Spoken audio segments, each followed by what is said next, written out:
السلام عليكم ورحمة الله وبركاته. طبعا اليوم نقدم لكم الفيديو لوقوع الحادثة في صنعاء. طبعا الآدمي هذا فلت أهله وفلت عائلته ونزل يطلب الله في صنعاء. فما رأيكم بهذا الحادثة؟ ولا قد شفت الحادثة هذه، ولا قد شفت لا في أفلام ولا في مسلسلات ولا في شيء. هل يرضيكم ما حصل بالشخص هذا يا أصحاب الكرامة، يا أصحاب الشهامة، يا أصحاب أبو يمن، يا أمة لا إله إلا الله؟ هؤلاء الناس واعيين؟ هل عندهم عقول؟ هل عندهم هل فكروا قبل ما يقتلوا؟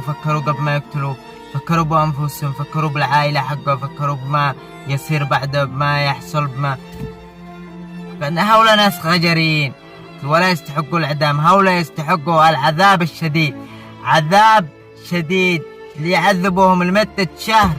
يستحقون العذاب، عذابهم حتى الموت. وأنا أطالب بالشعب اليمني أن يخرج حقه، وأن يأخذ حقه من هؤلاء الأشخاص العديمين الشرف وعديم الأخلاق وعديم الإحساس وعديم الذوق. وأنا الآن أطالب بالحكومة أن تخرج حق الشخص هذا البريء، الشخص الذي فلت عائلته، الذي فلت أولاده، الذي فلت زوجته وراح صنعاء يشتغل وجلس في صنعاء 4 أيام.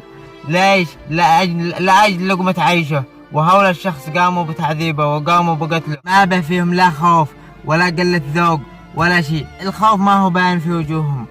ايش من أمة هذه؟ ايش من غجرين؟ ايش من ما عاد بش خوف. خلاص احنا في زمان غير الزمان.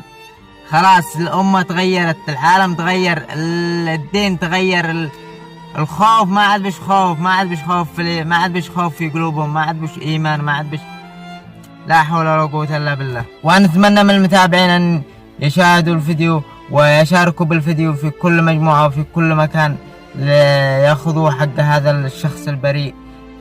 الشخص البريء. ونتمنى من كل المتابعين واللي مش مشترك يشترك بالقناة ويفعل زر الجرس.